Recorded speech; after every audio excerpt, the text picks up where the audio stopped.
Do you feel like your business is running your life instead of the other way around? I'm Roy Castleman. I built multiple seven-figure companies, worked across continents, and coached high-performing entrepreneurs. But I've also been completely burnt out. At one point, I was barely seeing my daughter, drowning in stress, and one step away from walking away from it all. That's when I made a decision to build a business and a life that works for me. The journey became Elevate 360, a system to help business owners reclaim their time, find their energy again, and get back in control, without sacrificing growth. And this podcast, Power Movers, is where I share real stories behind that shift. Each week you'll hear from entrepreneurs, founders, and leaders who've walked through the fire and come out the other side with clarity, courage, and a system that works.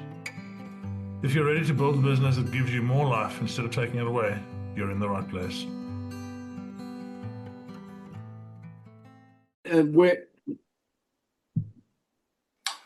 Good morning, good afternoon, good evening, wherever you are in the world. I'm here today with Christian. Is that right, Christian? Yep, Christian Komor, and I'm running for state governor in Colorado, USA. Very good, very good. Welcome to the podcast. It's good to be here. So we're going to have an interesting conversation, I think, because partially the thing that I do a lot of, AI, is probably the thing that's causing you some concern. Yes. AI, I'm familiar with it. If you're not in this world, then potentially there's a problem, right? Right, right. So what are your thoughts on that? On AI itself? Well, on AI and the power consumption and where it's all going. Wow, that brings us right into the center of you're a great interviewer. That brings us right into the center of what we're doing here, or hoping to do if I get elected. And I always like to mention I'm a write-in independent candidate. So we're not playing the usual party game that has resulted in Donald Trump's manifestation, which is dismantling our country here. But that's another story. What we're hoping to do here in Colorado, because we do have hyper data centers that want to come into Colorado. We also have 900 gigatons of carbon circling in our atmosphere, in the stratosphere. And at this point, it doesn't matter if we stopped emissions completely. That amount of carbon and other greenhouse gases in the atmosphere is enough to take us down. Meaning, in 7 years, 7 years from now, the feedback cycles that we've kicked off. There's two ocean currents that are faltering right now, that we need for moving heat around the planet. As permafrost melts, it's exposing massive stores of methane, which is going to be a real bugger as we deal with all this carbon. These feedback cycles, and there's about 15 of them, will be functioning on their own in the mid-2030s. So no matter what we do after that point, barring alien invasion from another planet, we won't be able to stop climate change from greatly decreasing the carrying capacity of the Earth, meaning we'll lose 6 or 7 billion people, and it won't be very fun. But back to the good news. That's what's going to happen if we don't do something, which is currently what we're doing is nothing. Really, none of the It doesn't matter if I buy an electric car or not, there's already too much carbon in the atmosphere. But if we take these massive data centers and we locate them next to a direct air carbon removal facility, which there's about a dozen of them around the country. The best known and the folks with the best technology are Climeworks in Austria. And actually, they're running on geothermal energy. So they've got a large carbon removal plant running on geothermal energy, and it's been running. Their plants have been running for 10 years. But at such a small scale, it can't really make much of a global difference. We place carbon removal center next to the data center. The carbon removal center, as a byproduct, creates something called R774, which is a liquid which can cool chips. That's what they use in air conditioners, right? Yeah. Uh, it's a byproduct of removing carbon from the atmosphere. Then the data centers, of course, are still giving off residue heat from the chips. We need that heat in the direct air carbon removal process in order to fix the carbon to the sorbent, which is used for collection of the carbon. Then right next to those two plants, we place and we've worked all the numbers, and this is entirely doable. We place a production facility which will take the carbon that we've recaptured, basically mining the sky, and we can make aviation fuel, green polymers, including biodegradable plastics, precast structural materials like concrete. All these good things. Now, I think one of the questions that I wanted to lead in with was that we now have AI, which basically makes knowledge free. In effect, Yes. knowledge is free. And the thing that humans were able to always stand out as the best in, which was thinking fast and thinking about a range of things, we are arguably getting to the stage where AI is able to do that better than us. So we're no longer top of the tree, as it were, which is the first time in our evolution. Yeah. And my question is, or my thought process is that we've seen so many positive things out of this already. Everyone likes to go to the negative. I don't. I want to go to the positive. Yeah, I really see AI as a way that we can get a handle on climate change. A way that we can use this processing power and we can use this brain to think about things that we haven't thought about before. And this sounds very much like the project that you're working on now. Optimizing that and optimizing the way we do things. To really get a good handle on the problem. Yes, you're absolutely right. We've been using AI as we've been developing this doing this planning. Couldn't have really done this without the abilities of AI. So it's extremely valuable because of if we had another 10 years, Yeah. we probably would have time for AI to come up with some marvelous twist of physics to allow us to overcome climate change. Unfortunately, and one of the things I try to get across to people that is the urgency of, because we're going to end up with these feedback cycles taking over, so that humans, we're really, all we can do is fill sandbags at that point. Um, so yes, we need to use AI with this project that we're with what we can do now. It's very expensive still. So even with all our tricks that we have now, so we're hoping that AI will help us to reduce the expense. I recall two particular stories.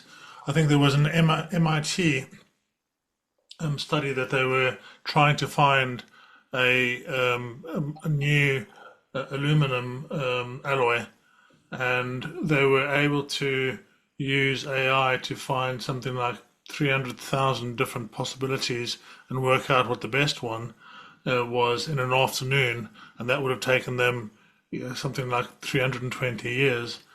And then David Sinclair, who's doing the work on reversing human aging, he claims he's done 160 million pounds worth of work, in 6 months that he wouldn't have been able to do with AI. So I think the opportunity is really there to use AI for good, and helping us with the problem that we've caused.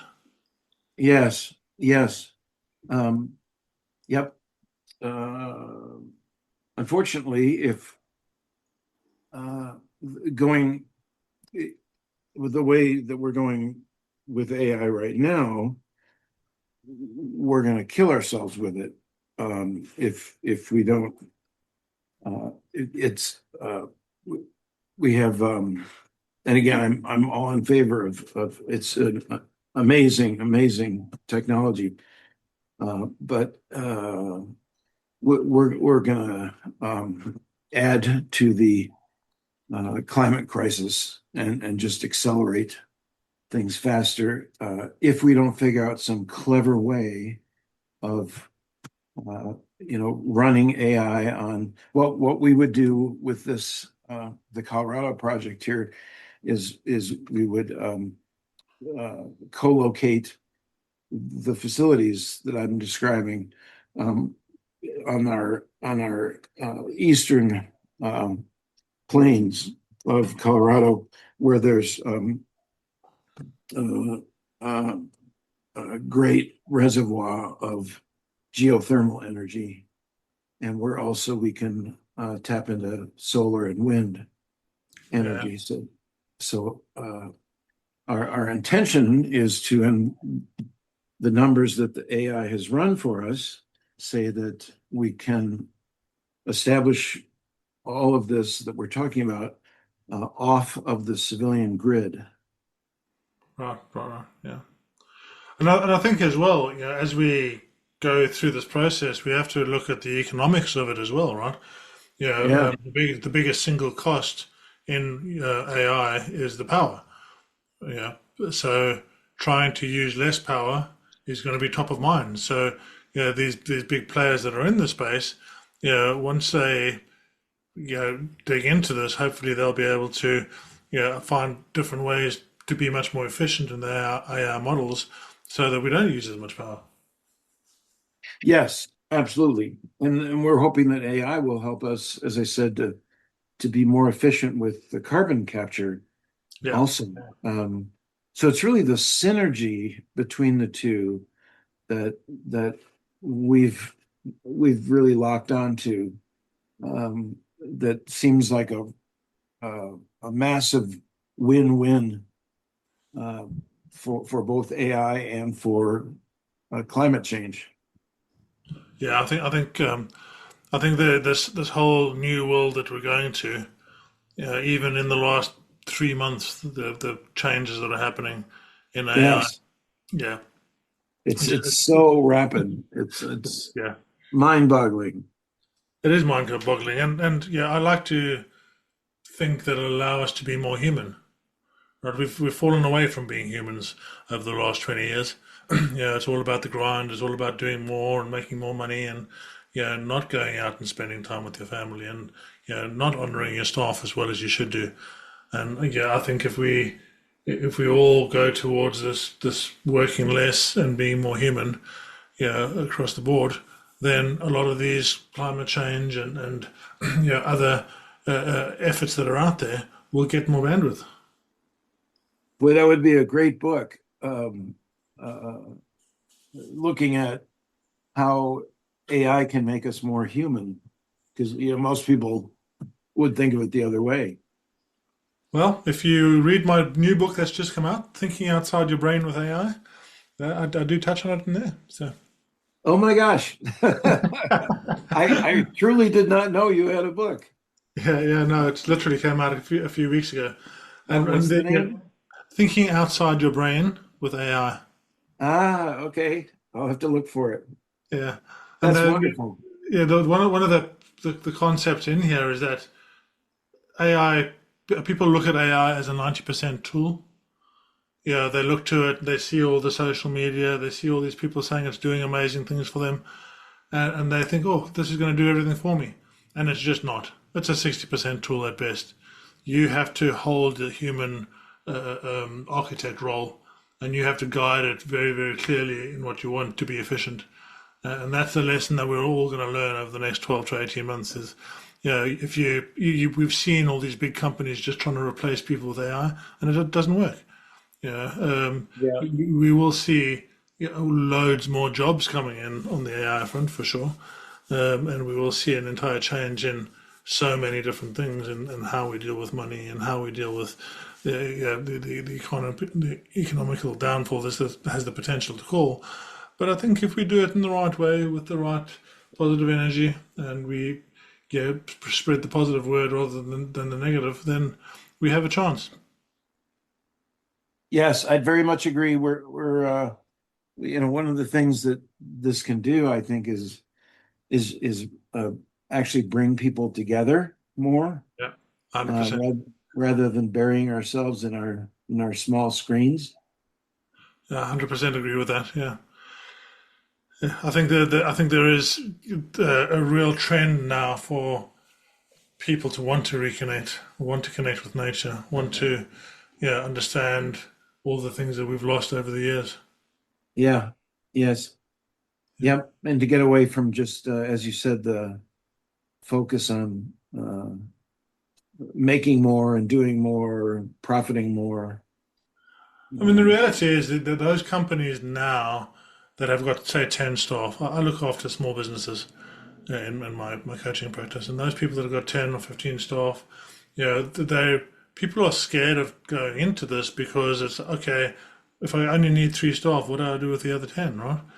And I'm really encouraging people to say, look, if you have 10 staff, imagine doing 10 times more and letting your staff only work 6 hours a day. Wouldn't that be nice, right? yes. Yes. Right. And Right. then what you can focus on that is those things that people love doing, connecting with customers, connecting with suppliers, going out and really being humans. Those are the things you do more of, and you let AI take the mundane tasks out. And suddenly we have a different world order. Yes. Yep. That's really uh, what we're unfortunately seeing a lot here in the U.S. is these large corporations, like the average CEO, uh, which used to make 60 times what the average worker would make. Now they're making 900 times Yeah. that amount. Um, and uh, our Oh, thinking is that what we're seeing right now is companies that have all along been saying, oh, there's no such thing as climate change. Here, let's distract you with something, a shiny thing. Uh, the, they've known ever since Dr. James Hansen gave his testimony in Congress back in the 1980s that climate change was coming and that it wasn't going to be stoppable, is I think their conclusion. and they're at this point scurrying to grab whatever last resources they can, so that they can castle themselves into safety up in Greenland or on Mars or something, which is a very, I think, selfish and self-focused view, that, actually climate change is a global problem which could be bringing us together. I think of it like, the Titanic hits an iceberg. The first class passengers are hoping that the fourth class passengers don't find out about it so that they can get the seats in the lifeboat. The fourth class passengers do find out and eventually come together and patch the hole and stop the ship from sinking, which is what I think we can do here in Colorado is begin that effort. There's something in the United States called the U.S. Climate Alliance, which was started back in 2016 when Donald Trump pulled us out of the Paris Accords. And there's about 20 states involved in that alliance. And what we're hoping to do is be the spark that draws them to or motivates them to also follow suit and create direct air carbon removal facilities / hyper data centers. And it's a huge undertaking, but it's really the only way, according to all the AI modeling that we've done, it's really the only way out of this situation at present. And we have to start like now. I wouldn't be running for governor in the next election cycle because I think by then it'll be too late. Wow, wow. So if you have one message before we close up to tell people, what would that be? First time I ran for governor, I ended up with triple heart bypass surgery, just coincidentally during the campaign. And as I was sitting in a hotel near the hospital recovering, I